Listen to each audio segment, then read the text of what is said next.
Hey, breaker, good buddy, come in. I got I got my microphone because um, they don't make microphones that can pick you up from 2 feet apparently. So you got to stick it right in your face so people can hear you, which is ridiculous. So now I feel like Milu. That's my joke.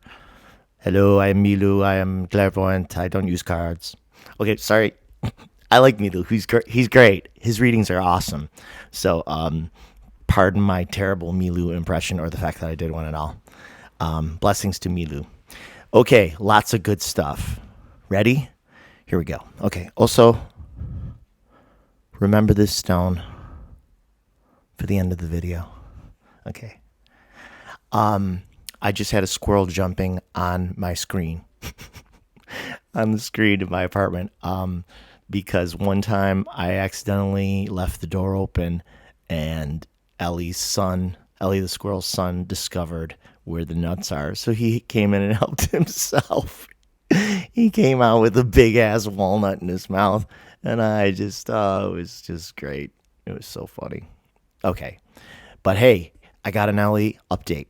Ellie the squirrel update. Rose, my neighbor, the cat whisperer, who has great stories. And if I can get Rose to do an interview with me on camera, I will, because you would love her. She's so interesting. She talked to Vibby, Vibie, who is the other woman who can do animal rehab. She's done it before. She's trained. And Vibby finally saw Ellie, managed to trap her so that we could take her to the vet. But Ellie got out. But now we think it's a good thing because another neighbor who I've never met, named Jay, told Rose that he saw Ellie the next day with a new baby. So that's her third set of babies in the last year, as far as I know. But she still has the growth on her face, whatever it may be. It could still be a botfly. God knows. So that's the bad news. She still has the thing on her face. We don't know. But the good news is she's alive. And so she's probably nursing again. And we, our little collective wannabe rescuers group, have decided that we have to let nature play out. We should not take her in to a vet right now while she has new babies that we didn't know about. So, but she's around, she's alive, and that makes me really happy. And her enthusiastic spawn was just jumping on the screen of my apartment window because he knows where the nuts are. So I opened the door and I threw some peanuts out. You can't make this up. Oh, great. Now I got something in my eye. Okay. That was awkward. Now, an update on Mom's recent dream. Do you remember the video about Mom's dream? She dreamt, let me recollect. She dreamt that she was in her parents' house, the house she grew up in, and when she went into the attic of the house, there were 2 empty chairs, and she asked in the dream whether spirits were real, and without seeing anyone, one of the 2 chairs moved a couple of inches. So she took that as confirmation that spirits are real. And then you'll recollect that when she shared this with me, I shared with her that I have kept in my house 2 chairs, old chairs that belonged to my grandparents, but my father's parents, not my mom's parents. My father's parents. I keep 2 chairs in my attic here downtown that are empty and are meant as the welcoming chairs for my grandparents. But I guess now either set of grandparents are welcome. And so that was the connection there. She had forgotten that those chairs were up there when she had the dream. Part 2 of her dream, Mom's dream, was that then she was in a room with a whole load of boxes in which she then saw an alien. And I think I don't know if she asked if aliens were real or if the alien just then appeared, but my mom has long joked that she is an alien. I think I've mentioned this before. And, all this alien stuff is around now. So we're really wondering what's cooking. And so she saw this alien and this room of boxes, wall of boxes, and the boxes turned into a big computer, the entire wall. And the alien said, "This is the future." So, what can we learn from this? Oh, but here's the kicker. We didn't think about the fact that when my roof was replaced last summer, my mom helped me sort the attic, and we moved all of the items in the attic to, there's a front room that was probably once a servant's quarters. We moved all of the items, everything that was in the attic, into the front room and covered it all with plastic, because when they remove the roof, all the debris falls. So what was in that room was a room full of boxes. We didn't realize that until today when we went up there for something else. Mom came by to visit for coffee. And we talked about a lot of things. And then we went up there and then we were like, oh my God, the boxes in the dream are the boxes in the front room of my house that turn into a computer in her dream. And the alien is standing there and he said, "This is the future." So then, of course, I took the opportunity to mention to Mom, well, some physicists and spiritualists believe we are in a virtual reality.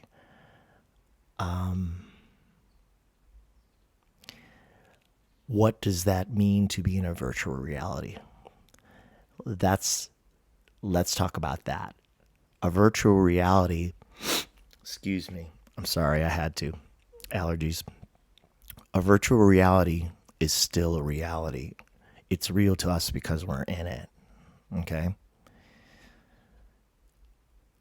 If there is a God that created this universe, that's my belief, there's a creator or a force or whatever you want to call it that creates the universe, then it's a virtual reality to begin with, because it's constructed from the mind of God, the supercomputer.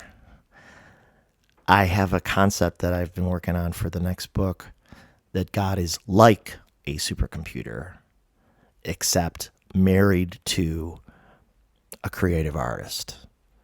And that's almost like the left-right brain of human beings. We have a creative side and we have a very logical, mathematical side. And the universe runs on a combination of creativity and math. In the simplest version of saying that, that's the simplest way of saying that the universe runs on a mix of math and magic. So, I am beginning to not know what I'm talking about, but I think I'm onto something. So, yeah, virtual reality, if we are kind of in the mind of God, then it's a virtual reality however you slice it. It's running on God, the hard drive, God, the supercomputer, okay? Now, I may not be correct in this concept, but why else would Mom's dream include the boxes, like revealing the computer? And in a text exchange after Mom left, I said, "Oh, it's so weird. Like, this is all so weird. Like, what if it is kind of like a virtual reality that we're in?" And she said, "Then it's like a secret world that only some of us know about." Breaker, breaker. So this really sounds conspiratorial. Not conspiratorial, but really like off the rails. I feel like I'm off the rails. Plus, I've had a lot of coffee today, and I just took a nap. So what do you think of that? Don't be alarmed. If we're in a virtual reality, it's still a reality in the mind of God. And God, the universe is so damn big that it defies our ability to comprehend it, which means that God's computing power, so to speak, is essentially infinite. So there's no reason why we can't all be saved as information, as souls. We exist beyond this reality because that's within God's capabilities, easily within God's capabilities as a as a form of intelligence that is so incredibly powerful that we can't even really properly imagine it. That's the good news. That's all good news. Okay, so sorry, I have to itch my nose again. I'm going to do it off camera. Okay, now part 3 of today's video is about my gig yesterday. Okay, gotta switch hands. Sorry. So I played at the Sheraton, Niagara Falls, outside for the tourists that come by, and it was great. I had a great time. I wasn't in perfect voice. I can't figure out where to put this. I wasn't in perfect voice, but I was in good enough voice, and people were there were some really nice people there, some really nice responses. It felt great. The weather was great. Oh my God. The squirrel's back on the screen. I can hear it. He's over there. That's so funny. He's had enough peanuts for today, so he's cut off. He can't get in. They've already tried. Ellie used to try, and then she finally gave up. I lost my train of thought. So I'm doing the gig, and there were kind of like 5 memorable moments. The first was, let's see, I gotta get the order right. He's still on the screen over there. I can hear him.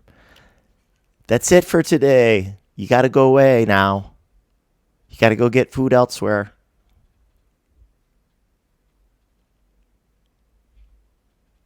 All right, I can't tell what's going on. There was a young boy with his mom, and he was, am I getting the order of these right? And he was dancing near me on this little raised area of cement, and he was boogieing. So the little area he was on was almost like a stage too. I was just playing outside in a plaza, and outside of the Sheraton and the Rainforest Cafe, which I guess is a chain. And he was dancing around, having a good old time. And then I think I played an Elvis song or maybe 2 in a row. And then finally his mom got up, and they're dancing around. They're having a good old time.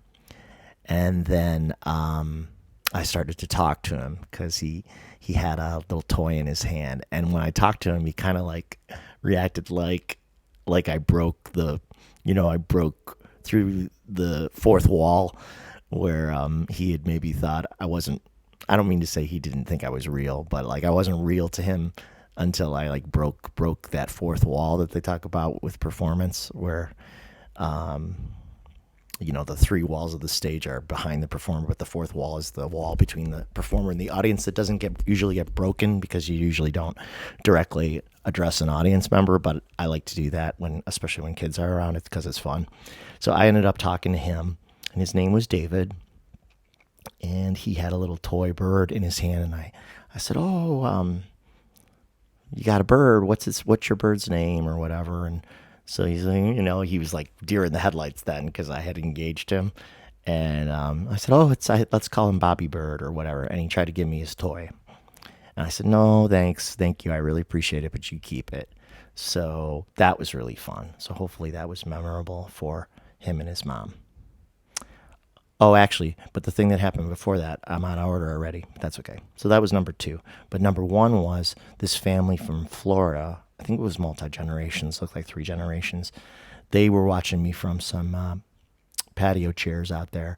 And the younger woman, I think she was like, probably like almost 30-ish.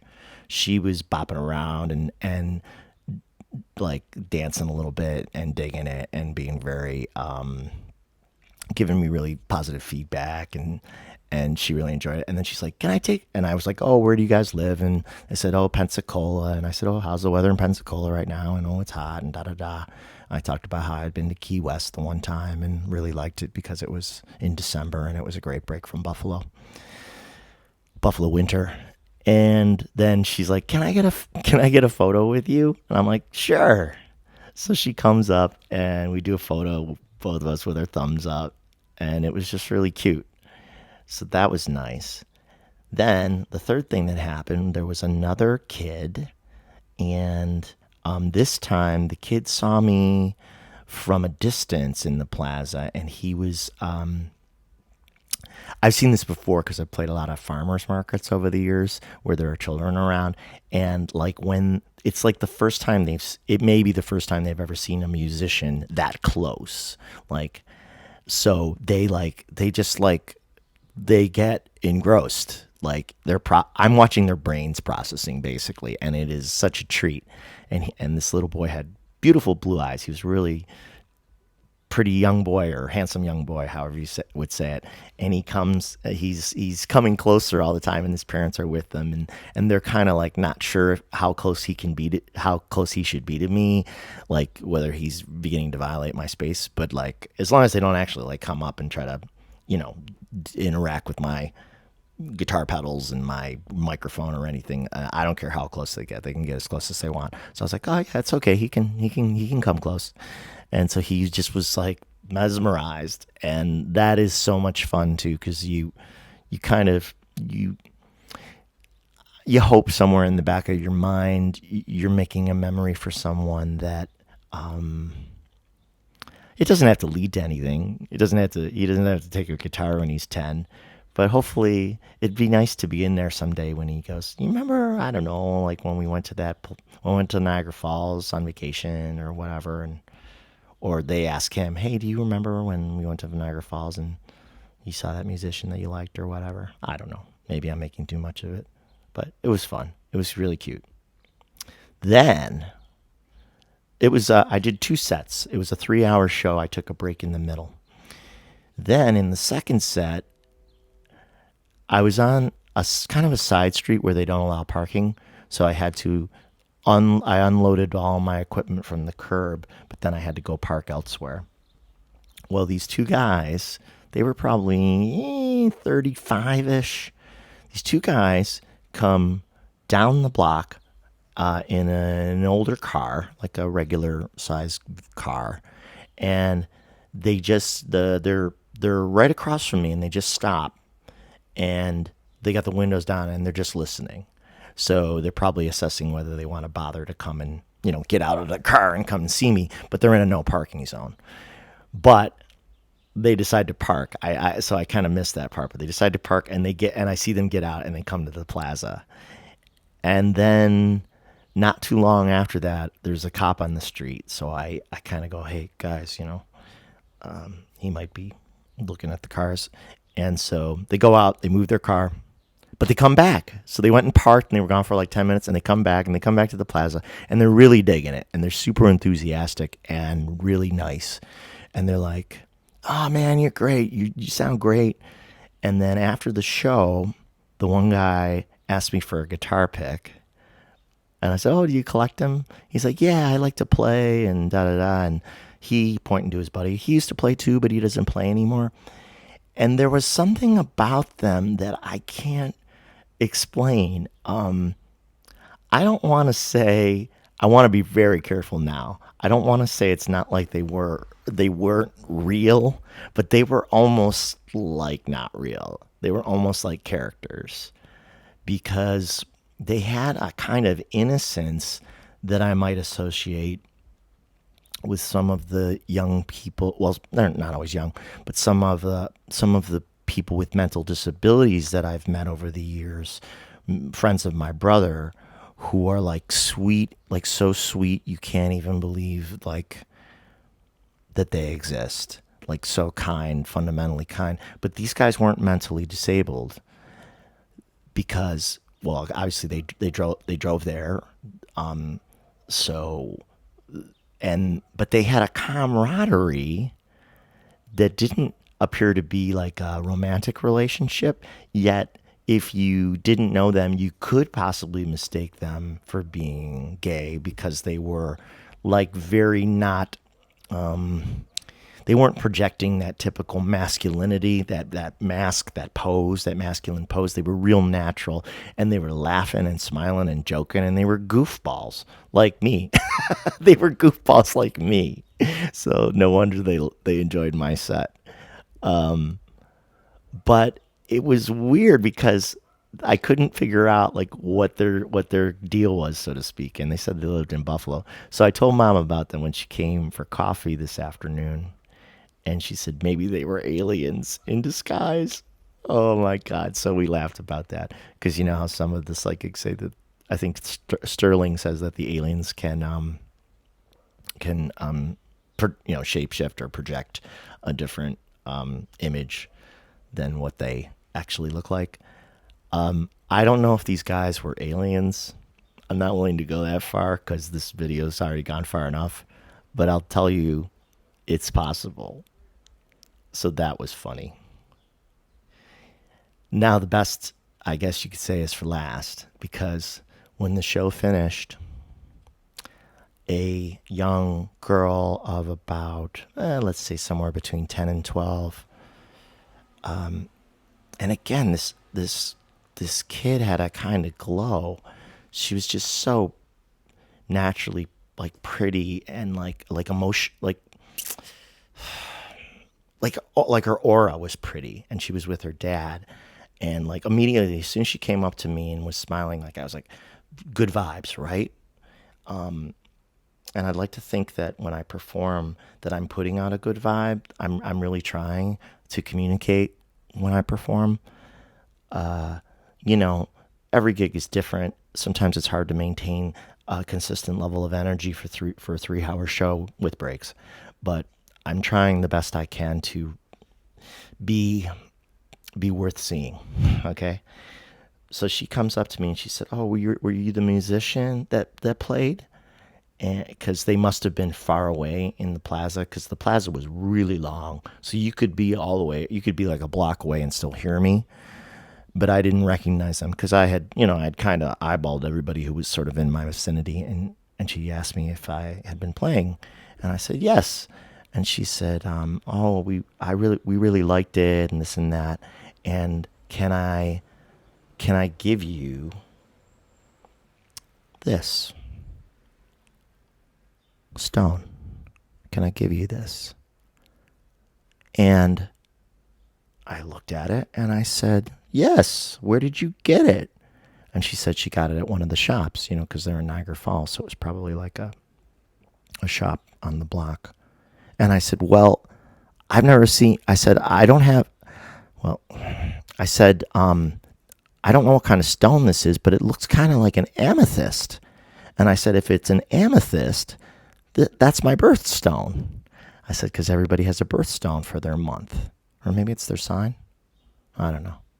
I think Pisces is amethyst. I hope I got that right. I think I'm right." And I said, "And I have stones already. So I will put this stone with my collection. And when I look at it, I'll always know that it was from you." And she was really happy. And so I said, "Well, let me give you a gift too." And I gave her one of my CDs. I gave her the Little Vision CD, which has a picture on the front of myself and my cousin Dawn as children, on the block, literally in front of the house I now live in, my grandparents' house, but now my own house. And we're kissing, just a soft little kiss on the lips.